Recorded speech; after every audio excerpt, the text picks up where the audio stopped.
we live? Hey, welcome everyone. This is John. Would you do it? It's been a long time since I've been on a live stream on my channel. Things are starting to swing back into me doing some content creation. So we had a perfect opportunity. I have Matt here with me, Matt Eaton. He created, founded Anyone Can Build Robots. Matt's going to tell us all about his product. I actually purchased this product. That's how I got to know him. My background, I'm an electrical engineer for those who don't know me. Graduated at Drexel University, electrical engineering, specialized in robotics. So this is an area that's key to me. I've worked in embedded systems for a very long time. So I have a lot of background there. That's why I'm like, hey, this is perfect, Matt. So let's do this. We're doing the live stream now. So Matt, tell us about you. Tell us about your journey and what we're going on.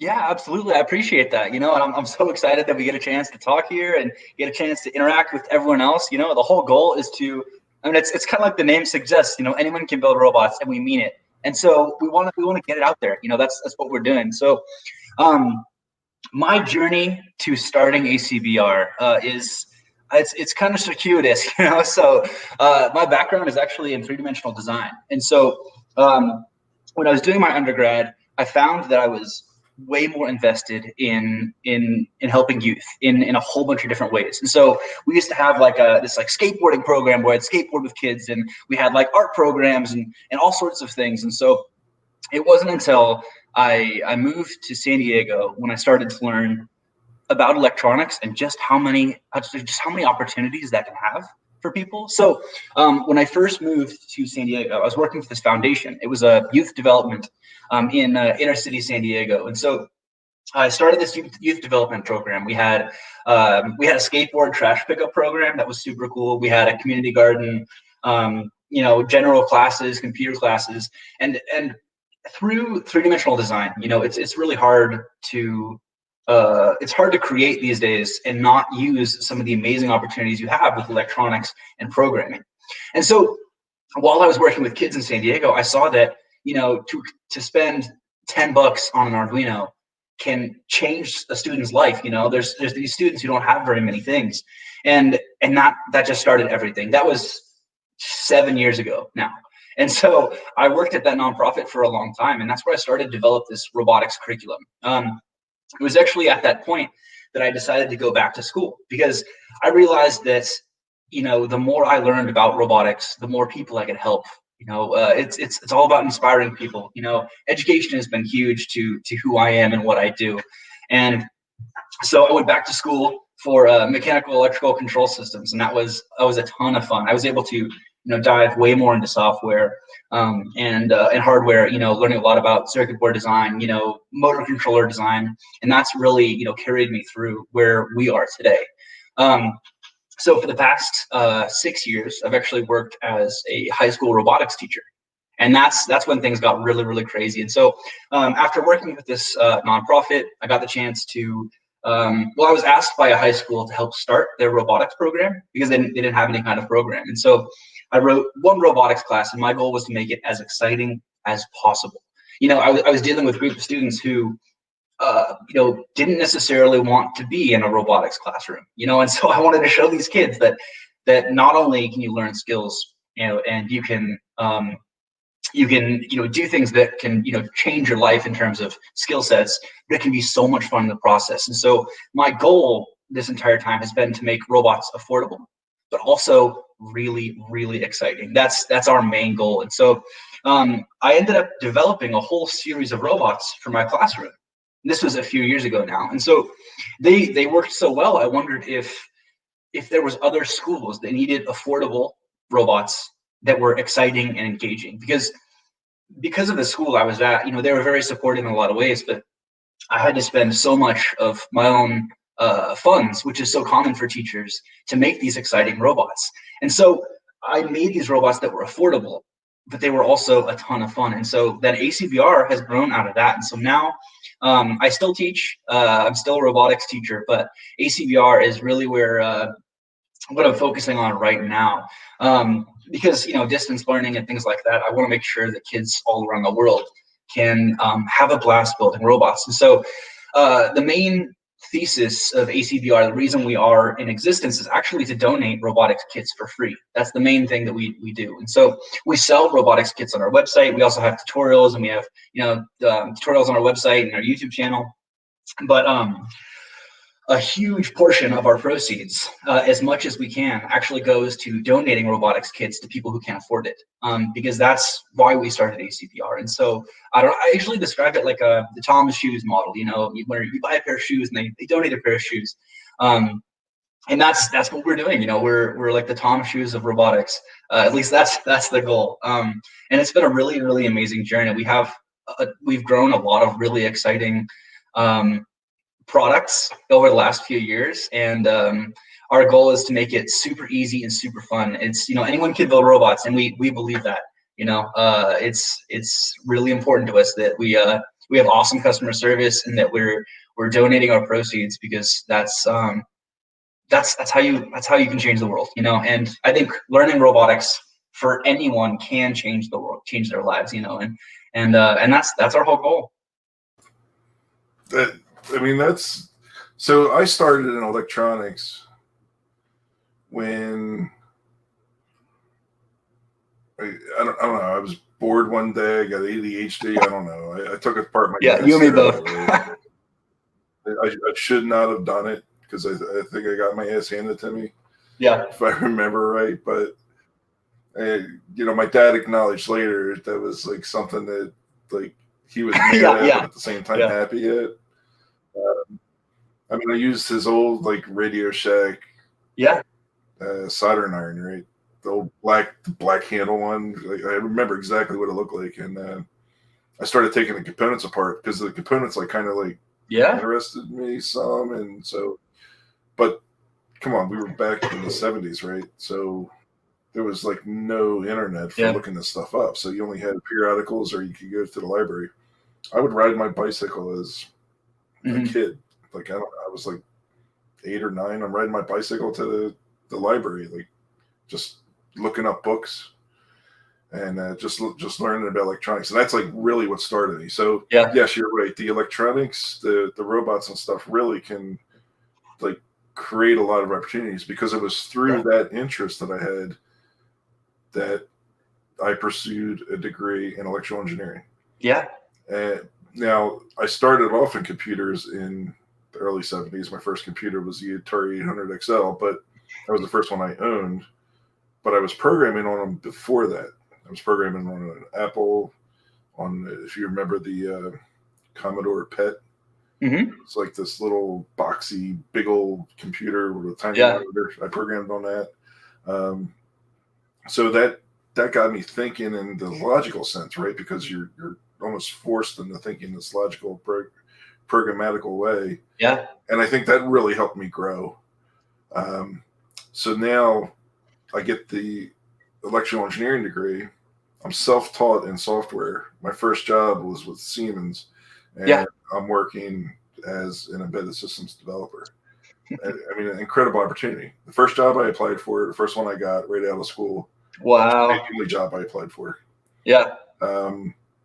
And I think the testament is that if you have a passion, you don't need college for it, but the college will help provide a pathway or recognition of sorts.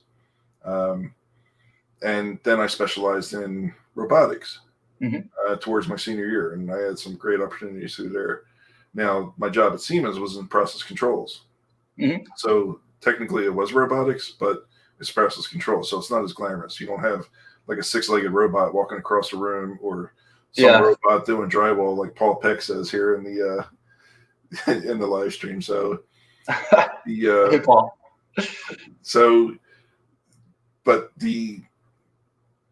that forced me to tinker, because I wasn't getting my fix with robots. Now, if I were working on like some awesome robot, why would I have to do that on the side? Because, but that wasn't the case. So I had to keep tinkering. So I built my own CNC machine, all kind of stuff that I wanted to build. And then I met you through indirectly at first, just by seeing a Facebook post. Okay. Anyone Can Build Robots post came up on Facebook, and I'm like, whoa, okay, this is something. And because first it says robots, right? Like Bing, like I'm captivated. Yeah. Yeah. So, and I should be showing me in that, not this other view. So let me switch. Let me give me a minute here to switch. There we go. So I'm captivated at the word robot right away. So I purchased the robot and I'm like, hey, great. But at the same time, I'm also working on like the side hustle stuff and I have like zero time for doing anything.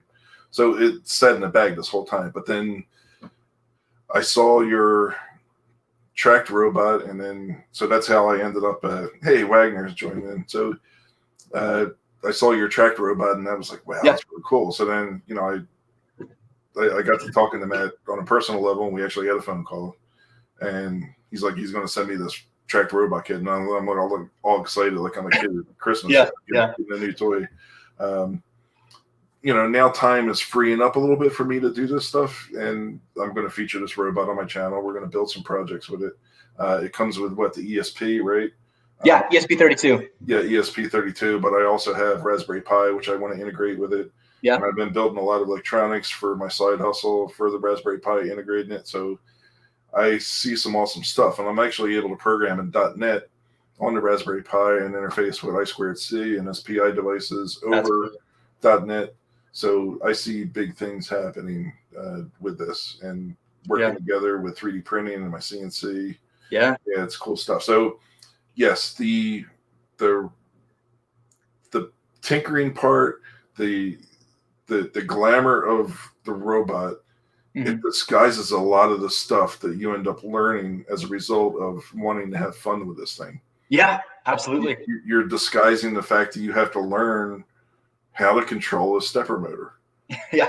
I mean, it's or a servo, right? I mean, it's not trivial. I mean, there's code out there that you can just drag in blocks, I think, and just it automatically controls it.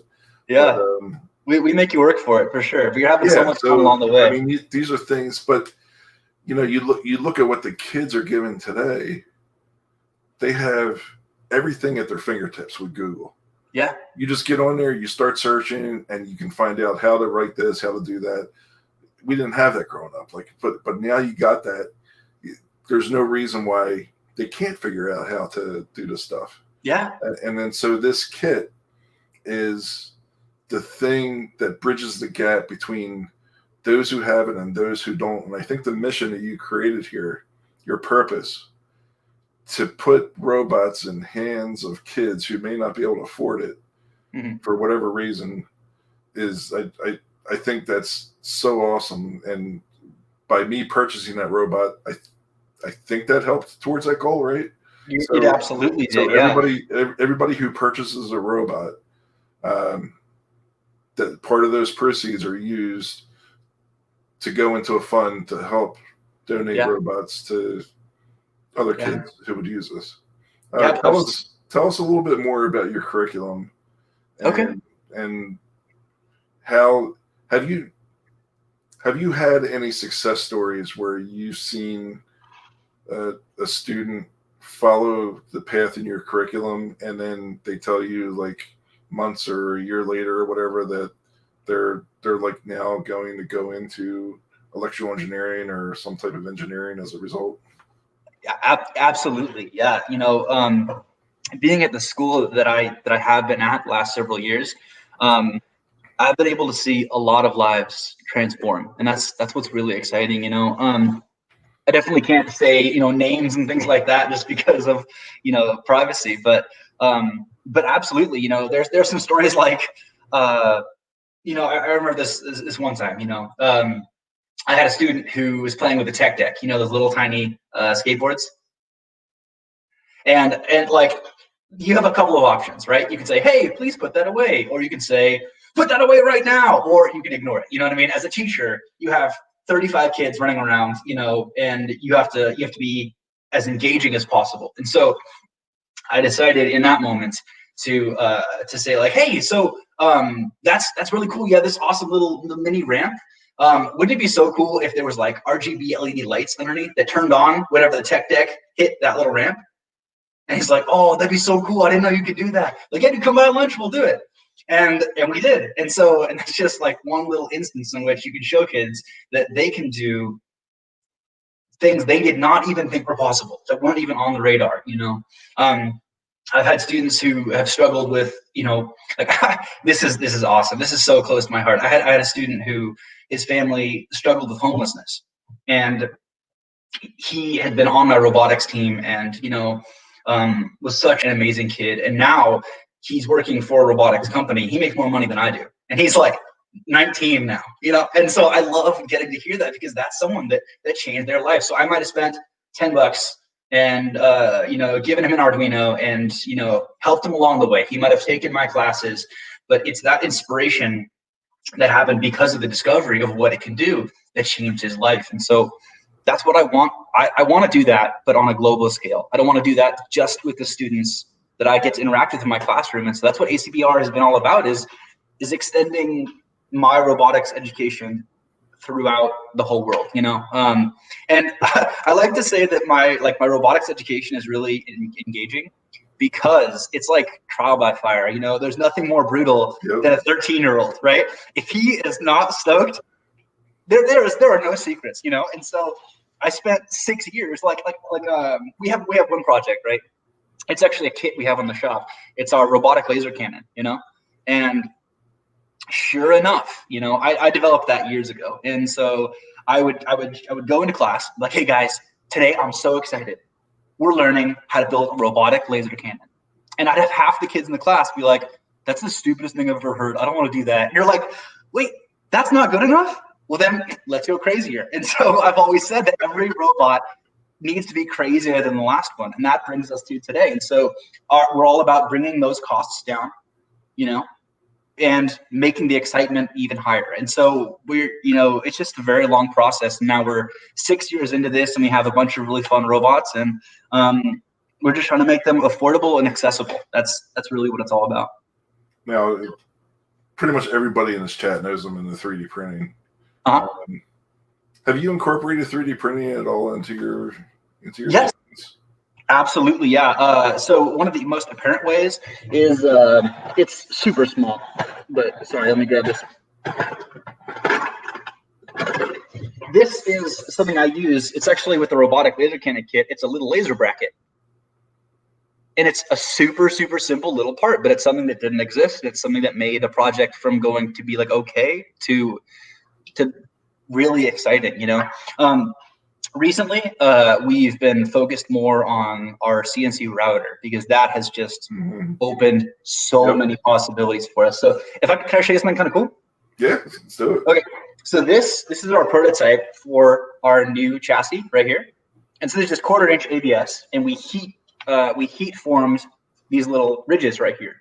And so it is super tough and really, really affordable. And so with that, we're able to do some crazy things. So like this is our Voyager robot, you know, and our Voyager is like our top of the line, right? I want that. So this is the Voyager right here, right? And so what's so cool, sorry, this isn't a great view. It's got like all of the bells and whistles, right? So it has the ESP32, we've got an antenna, and because it's an ESP32, there are so many different ways you can control it. So like, let me see here. So like there's the robot arm, right? And like you can open and close the claw, right? And we have the DC motor right there. Yes, true. Oh yeah, absolutely. So like what's crazy is with this antenna, you know, you can control it with a PS3 controller from like 500 feet away. It's insane.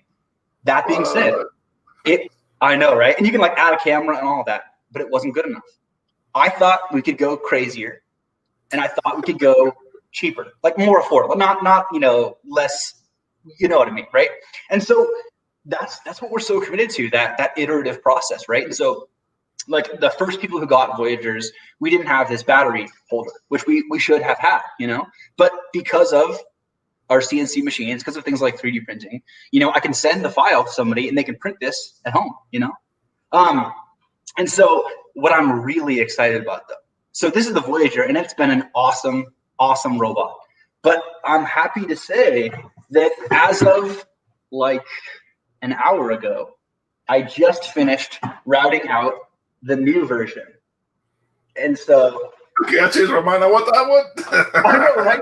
So here, check this out. And you see, we have that chassis, right? But instead of 25 mil motors, we have 775 motors. And so they are crazy, crazy torquey. Instead of the plastic tracks, we have rubber tracks. And so it has better grip. There were some instances in which sand could get trapped in those plastic tracks, and it could fly the track off. And so we made sure that we went all the way around the track. And so now, because I found these awesome bearings, we have the articulation on all the joints. And I think it's an overall better robot. And so what's so cool is, you know, on the Voyager, right? Like, of course, we designed the PCV, right? We manufacture as much of it as we can, but the metal frame is not something that we manufacture in-house, right? Because we're still a relatively small company. But because we're using that high-strength ABS, that makes it even more affordable. And so we can pass those savings on to people who didn't think they'd ever be able to afford a four-wheel drive, rubber-tracked monster robot. Does that make sense? Yeah, that is it's pretty cool, right? So tricky, man. Yeah. I love that. I'm really excited. It's like the Mars rover, man. I know. It's literally like an hour ago. I was like, I've got to get this done because I want to show John on the live stream. So we were going to go live at 5, and he was like, "Can we push it back to 6?" Yeah. Yep. Now I understand why. And what's cool too is every single piece we designed, and so I have cut probably about 100 of these gears that weren't right, you know. And so, because of rapid manufacturing, whether you're using a laser cutter or a CNC machine or a 3D printer, just that level of customization, right? Rapid manufacturing is insane, and so it allows us to try to change the world for the better even faster. And what's better than that, right? So I want to. I totally love this. I want to go to the chat. I want to thank everybody for joining in. So we have Neil, the Urban Explorer. So if you don't know Neil, he's crazy. He is converting a van to be like an MI6 type spy thing. It's incredible. Cool. You really got to check out his Instagram and his videos. I'll look at it right now. And then Gemma's in here. So Gemma, thank you so much for joining in. Brian Vines, his channel is doing really well in 3D printing. Mm-hmm. Paul Peck. Paul is a drywall guy who uses YouTube to bring awareness, but it also provides a significant amount of passive income and touts his brand of products that he sells. Cool. So he's doing well. And then so then we have 3D Medic Vince. So if you can't tell, he's also into 3D printing. Yeah. So thank you very much, Vince, for joining in. It means a lot. And Terry, appreciate you. He's also in the 3D printing and building community. So we have we're going to do some coaching sessions together there. Mm-hmm. And I mentioned to you about coaching. Yeah. Let's see. Any questions? Okay, so we have Wagner Tech Talk. You got to check out Wagner also, because Wagner had Facebook, and I mentioned something to him and one of his posts, and I'm like, hey, you should really consider doing YouTube. And then so I guess he thought about it and took it seriously, and then started a YouTube channel. And I didn't really know he did it, and then at some point he posted to me that he did, and you can see his channel's doing really well there. He created a lot of retro arcade builds using using the RetroPie, but like crazy electronic projects over there. I mean, he was already asking what the name of the kit was, so I'm sure there's some interest there. And DB3D Dan, thank you so much for joining in.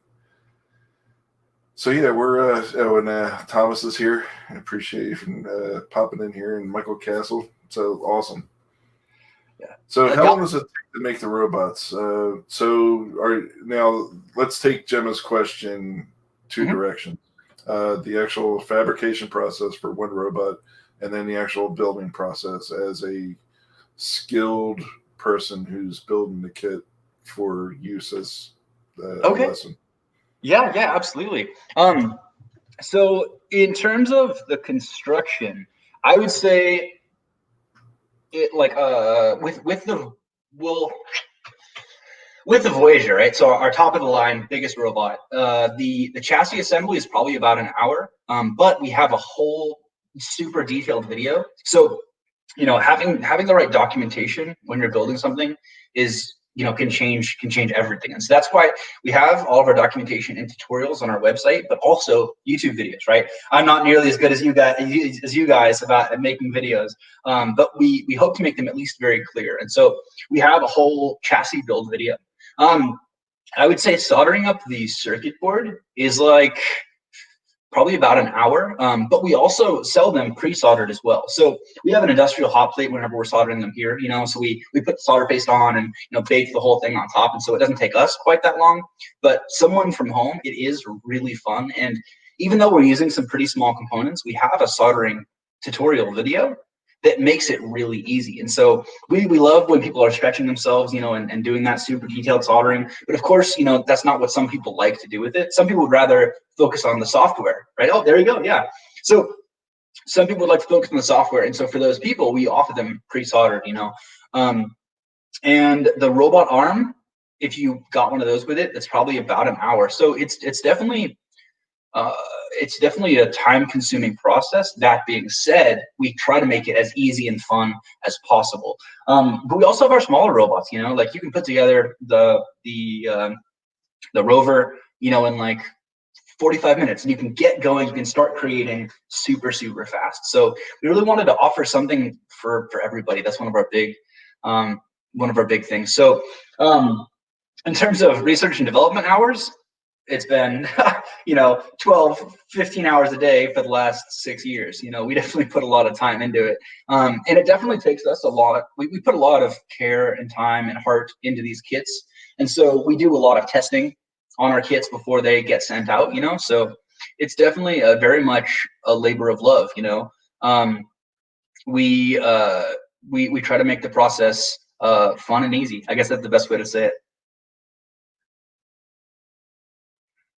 And I saw another question too about the BBC microbit. So I'd love to answer that as well. I have so much respect for the microbit. It is an awesome chip, and the way that they gave it out to all the students for free, the things that you can create with it, the way that you can create blocks, and you can do that for younger students, is inspiring.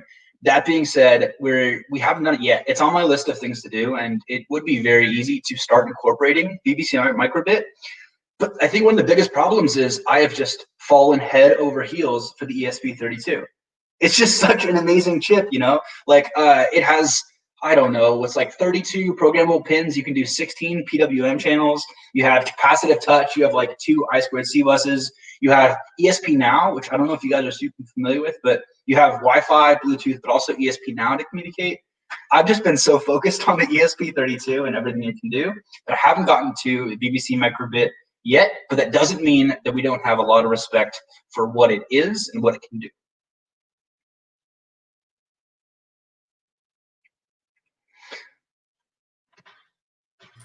All right, so that's a lot. I want to ask a selfish question. How can I contribute? Like, because I'm an engineer. Yeah. And I want to do robotics. So this is like a very, like, I don't know, like personal question almost. Like I'm asking you on the spot publicly. Like, how can I contribute and help design stuff? I don't have time at the moment, but in the next month or so, I believe I will. And I can see doing this stuff on a live stream because I do a lot with Fusion 360. Yeah. You just have like, look, this is Anyone Can Build Robots time, and do some content around that. Yeah, absolutely. I think the easiest way to say that you want to help is just by helping. It's as simple as that. I am a super easygoing guy. I'm not very high strung and all of that, and so from the very beginning, I wanted ACBR to be very approachable. That's because I'm just about spreading the word of robotics. I consider myself much more of an educator than a businessman, and I say that all the time. But we actually have a bunch of different collaborations. So like right now, we're collaborating with this this group of firefighters out in Oregon, and they're using the Voyager to take footage of fires to help firefighters. So, you know, that's one of the people we're partnering with. Also, this is really, really exciting. So right now, I can't say too much about it, but we have the opportunity to collaborate with a group of people running space camps, but off in Africa. And so there's a chance that we're going to be able to donate robots to this space camp program in Africa, and that's amazing. That's still pretty early, but that's huge. It's huge, yes. And so I have never been so busy in my entire life, but it's also so fulfilling. You know, like when I get those emails saying, "Hey, I built this with my 5-year-old kid, and we had so much fun, and I hope he grows up to become an engineer," that is enough energy for like a week of just sitting there and putting together these kits. You know, I recognize that, Tana. I appreciate you, bro. You know it. So I'm always in Tana's live streams whenever I have a chance. So I really appreciate the support there, brother. That $5 super chat coming my way. There you go, bro. Appreciate it. Well, thank you, man. That's great to see that. But yeah. But also too, like this sounds, I know this almost sounds salesy, but that's not how I mean it. But the best way to help us is by spreading the word and helping us sell robots. You know, we're not about becoming millionaires in the next tech company. We're about paying it forward, you know. But I see that happening, so that's not a problem. So. Yeah, that's how we keep the lights on. You know? So seriously, you know, I mean, you're very humble in this approach and everything, but to amplify your message, you really have to scale. Yeah, you need to scale at a rate that you can sustain it. So you don't want to scale too quickly, but you also don't want to miss opportunities because you didn't scale. Yeah. And there we go, Kimmy. Thank you so much, girl. I appreciate that super chat at $10. That's so awesome, people. Thank you so much for coming in. Kimmy, super nice person. Up in her live streams whenever I can also. So really awesome. Cool. I appreciate everyone here. Thank you. Yeah, very awesome. So yes, the being able to contribute to this, I think will definitely help grow it and help bring awareness. I want to incorporate this into my channel more. I want to think of crazy things like you were saying, you know, the creative juices with, you know, okay, we build it here. Can we make it like even more extreme and go to the next way? Yeah. So, and thank you for joining in Creator Spotlight. I appreciate that. So yes, we definitely want to inspire the next generation, and I think the robots, and I said it to you. I mean, I think these robots are the thing that disguise the learning process. Yeah.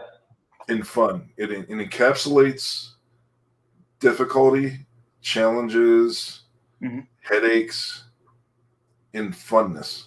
Because when you're done, you're going to have you're going to have something that you can do with it and see it move.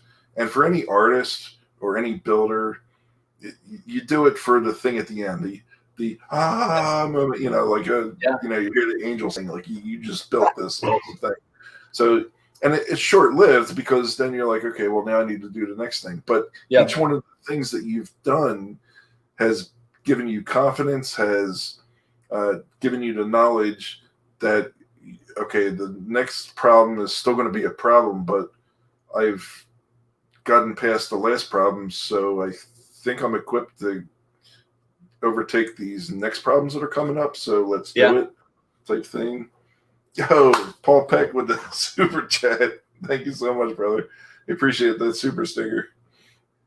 So yeah, I think it's all about you have this stuff that you can help educate. I mean, you're going to fill up colleges and universities with engineering students. I think that's going to be the result of this. Yeah, I hope so. If you could find a way that, like, if they could check a box at the university, yes, I have an anyone can build robots robot like that. I think that's like when you you've like really exceeded expectations. Yeah. But Yeah. the robotics kits, the fact that you have so many, there's such diversity there with everything from a picker with the gripper to a tracked robot to a wheeled robot to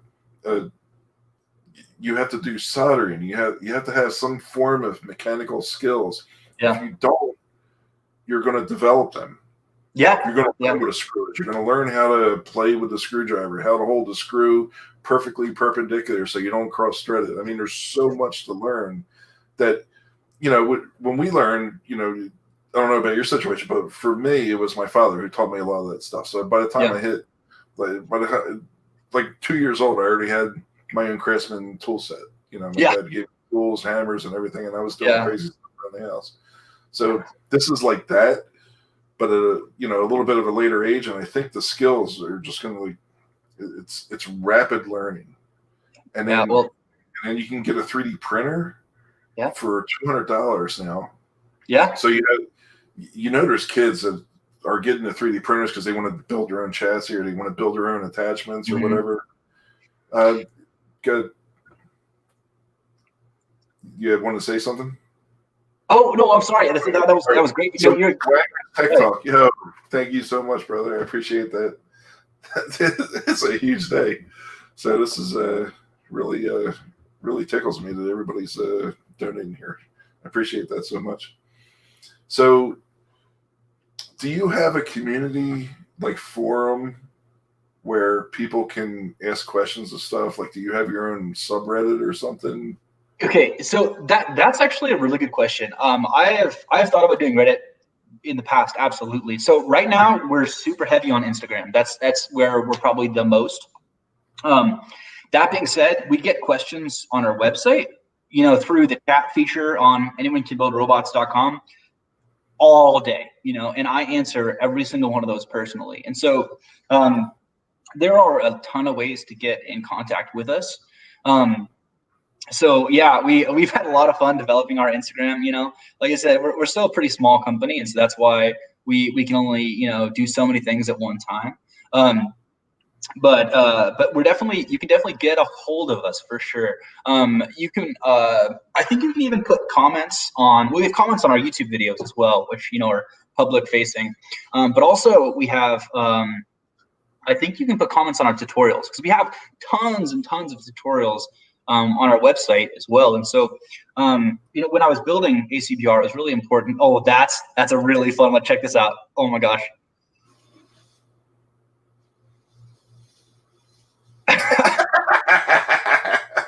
So, all right, that's awesome. Sorry to interrupt you, but this was no. I'm glad you did. So actually, I have a funny story about that robot. Because I sell the small robotic laser cannon kit, you know, in my shop. And my students in my classroom build that. And the day I tell them, hey guys, did you know that you can get more powerful lasers? You know?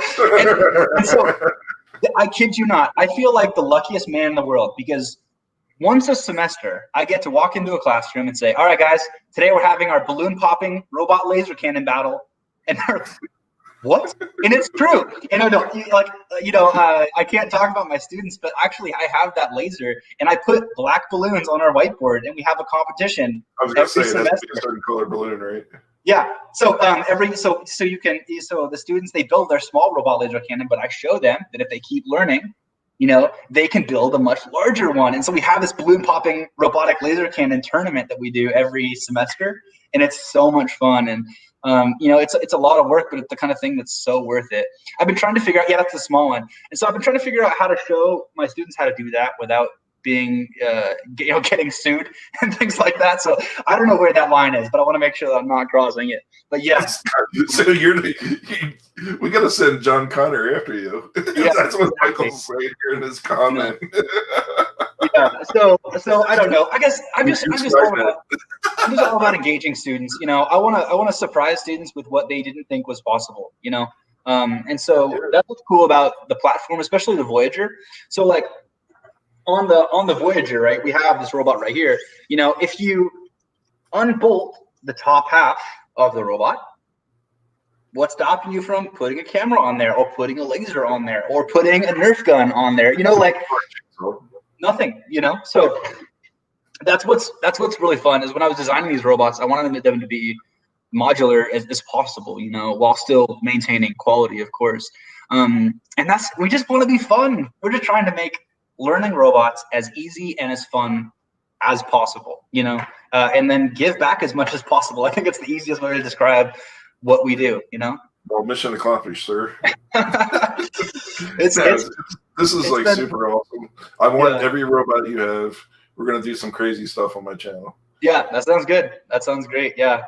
And what's so cool is with platforms like YouTube and Instagram and things like that, it's never been easier to collaborate, you know, and all us makers, you know, we're all stronger together when we're all collaborating, you know, and trying to inspire and make the world a better place. So I'm thankful for technology today. Oh yes, that was the kit that I sent off to our firefighter friends.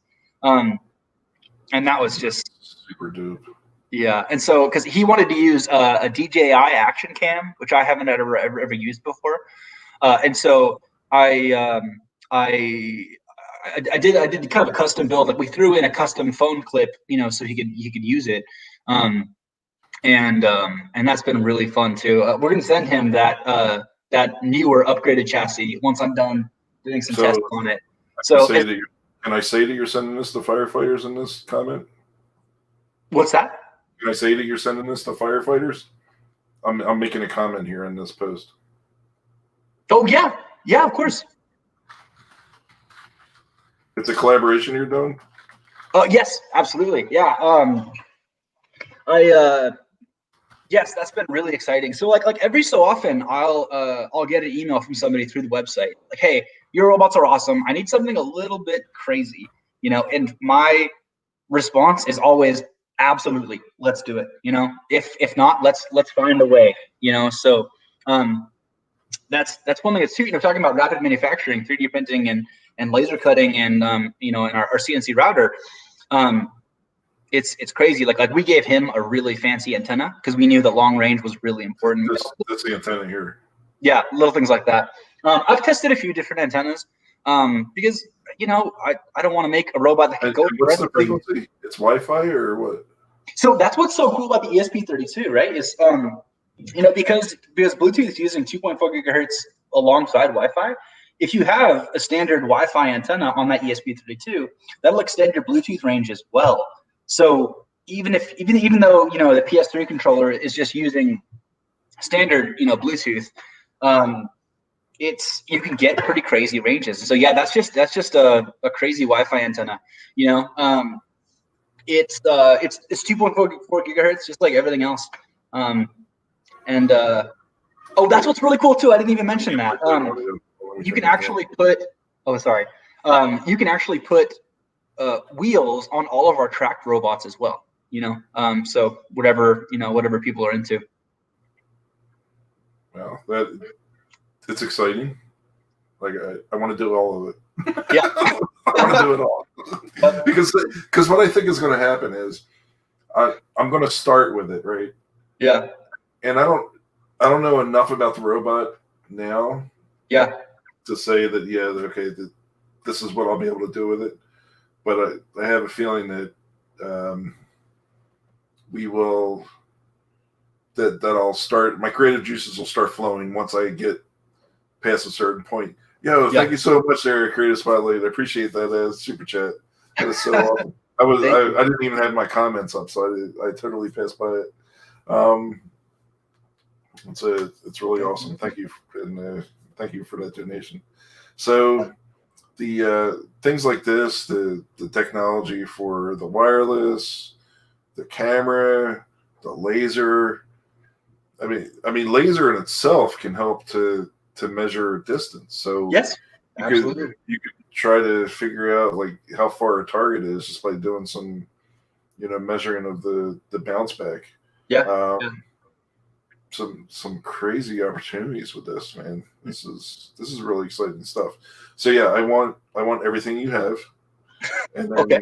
we will just make this crazy content on my channel. Yeah, this is but I want others others in the community, specifically the 3D printing community, Yeah. to help contribute to find ways to make a different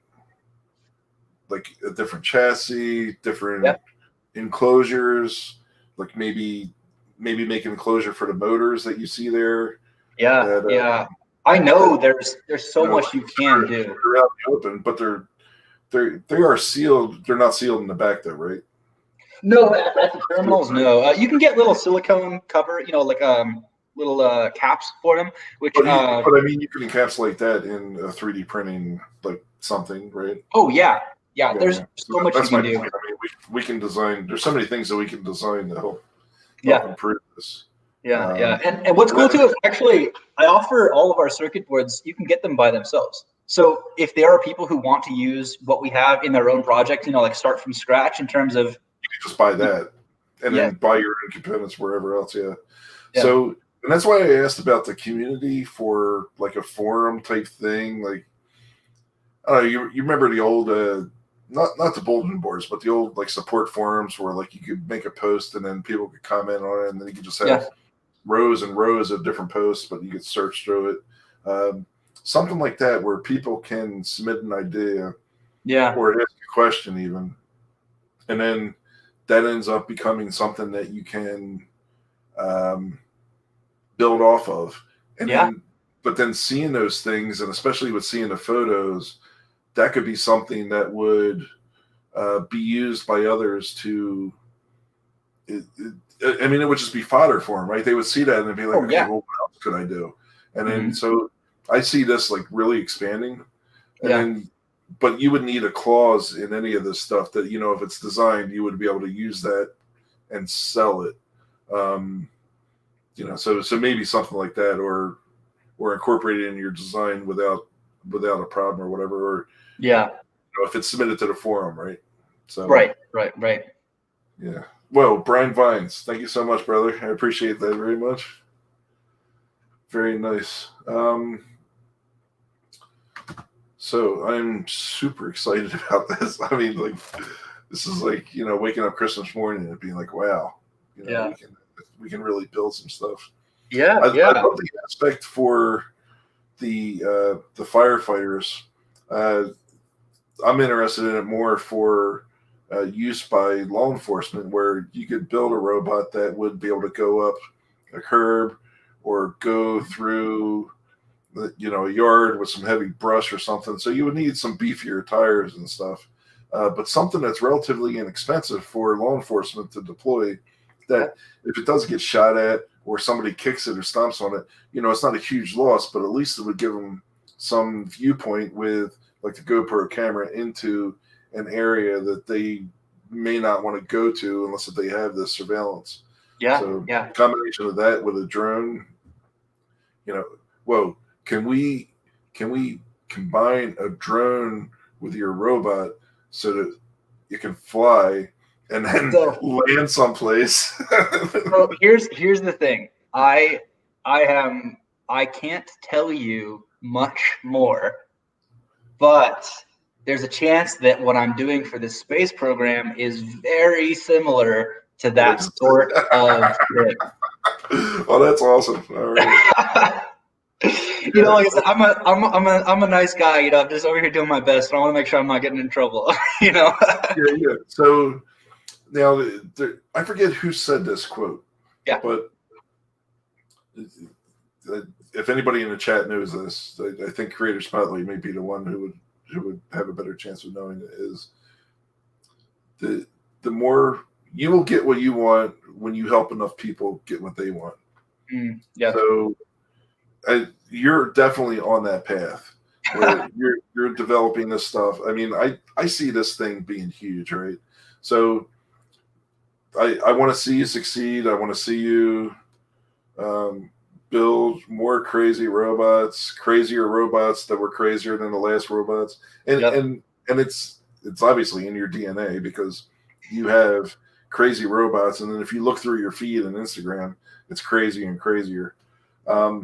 But I want to point out one thing, that you don't have a Twitter. I know. I know. we need to fix that. As soon as you've done this, you got to create a Twitter. So All right. we need to get Yeah, an I'm gonna account. shoot you a text the second I do it. I don't even know how Twitter works. You have to follow people. It's an app on your phone. It's a pain in the neck, but okay. I promise you right here that you can expect a text from me in 5 minutes after we're done here, and I'll have a Twitter. all right. And then Jimmy just joined in. Renaissance Man. He's awesome, dude. He's the world's friendliest troll. So yeah, he's always saying stuff on my posts on Instagram and on YouTube. Yeah. So yeah, I appreciate you joining in, brother. And then Charlie, thanks for joining in, Charlie. He can't stay long, but he's popping in to say hi. That's so good. This is like our circle, pretty much our circle of friends that join in each other's live streams, and it's really nice to see the support from the community. Cool. So I think we need to do another session. Maybe in a month or so, we'll have a phone call. We'll have to discuss, how you can get that stuff to me, and we'll start building up some projects and doing everything. I have a full electronic setup. I have an oscilloscope. I have the 100 megahertz oscilloscope. I have the Hacko 888D or FXD soldering station. I have I got the HDMI at Andon microscope. Oh yeah, I remember saying that. They're now sponsoring me. They're sending another microscope when it's released. They have a 4K microscope that's coming out, and they said that they want to make sure that I'm like the first one that gets it. So I want to give a shout out to Andon microscope, because the product, I fell in love with it when I bought it. Yeah. Got it on Amazon. It was like $290 or something, and I'm able to do surface mount stuff that I wouldn't otherwise be able to do. And I'm sure you have the same equipment, right? I mean, you have to have the microscope and all that to work with surface mount. It's pretty much impossible otherwise. Yeah. So I got the full setup, and then the 3D printing on top of that, and then CNC if I need it. So I have, aside from having a plasma cutter, which I want to design at some point and build. Yes.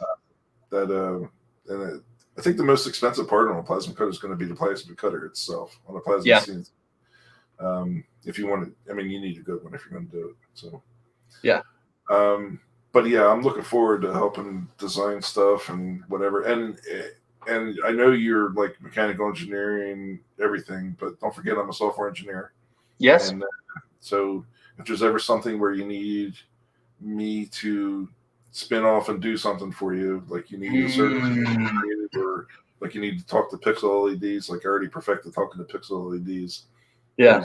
Didn't know what I was doing, but I'm an engineer. Yeah. We know how to learn. Yeah, exactly. That's the bit pattern to talk to the pixel LEDs. Really cool. Really cool. Just one wire. Plus the ground. And what is it? WS2812s, right? Yeah. That's what I was using. The WS2812s. And so yes, if there's anything you want to learn how to add a new chip or talk to it with like a SPI or I2C or whatever, and you don't want to deal with it, but you would appreciate if that I'm going to make it content on my channel. Okay. Be like, hey, we're doing this for ACBR. Anyone can build robots. Anyone can buy robots, right? If they want.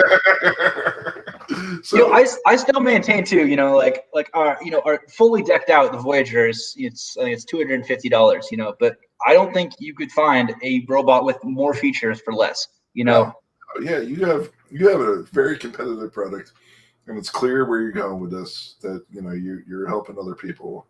Yeah. By charging enough that you make a profit, but you also build up your bank so that you can then donate the robots to others. We just get you grants after grants to do that. There's some friends of mine who are into grants, and they have the knowledge of how to apply for them. So, but I mean, you're already in the realm because you're a high school teacher, so I'm sure you've written some grants, right? Yes, I have. Yes. You're already skilled in that area. So, okay. So, any last questions for Matt here? Yeah, this is how Skynet starts. This is unfortunately how, you know, although I claim I am only one cog in the giant machine leading us all to But it just robots takes that one. It just takes that one. It's Yeah. that one. So yeah, let me paste your Instagram in here. Yeah, I mean that's huge for us, is getting follows, you know, and likes and things, because we're still pretty small, you know, and so we're just trying to get the word out there. It's going to happen pretty quickly. I mean, you want to. So all right, Matt and I were going to have a coaching session. I started some coaching sessions with some content creators or those who want to create content. Eddie Field was one of them. I've been coaching for the last 2 years. What does coaching mean? Coaching just means that you're finding a way to pass your knowledge to somebody who is interested in going in the area. I'm doing it for free. It's passing my knowledge of what I know. I've picked up a lot of knowledge. I mean, Creator Spotlight can tell you there's a lot of stuff that we have to learn. Anything from creating content to how to edit, how to compose a shot, all the way to mindset and protecting yourself from, you know, these imposter thoughts or whatever, you know, imposter syndrome thoughts or, you know, self-degrading thoughts that, you know, so a lot of positivity you got to go through. And so I'm a very positive person, but I mean, when you're in this space, you're alone for a while until you start become part of a community. Yeah. So that's the part of coaching. I'll get you to a certain point, but at some point you're going to have to move on to the next person because I can only get you to a certain point. Yeah. But as I coach, I get better too. So, I mean, that's the goal. We're all going to grow. We'll grow together and help each other out. And man, I want to contribute so bad to this project. So I appreciate that. So no other questions. Okay. We're going to end now. We've been doing this for almost an hour. We started at 6:05. So I appreciate everyone for popping in. Yeah. Thank you so much. Chats. Make sure you give Anyone Can Build Robots a follow on Instagram. Yep. Look out for the Twitter. Yes. I'm going to create a Twitter account as soon as we're done. Yes, I will. That is also on Facebook. Anyone Can Build Robots on Facebook. So we want to make sure we do a follow over there and share out periodically when you make a post. Share out his stuff, and then we're gonna go from there and look back, you know, a year from now and say, oh my God, look at who you're helping now, or look, you know, the impact now. So, I'm looking forward to that. Really good stuff. Thank you, everyone. Okay, so you can stay on. We're gonna end the broadcast. All right, thanks. All right.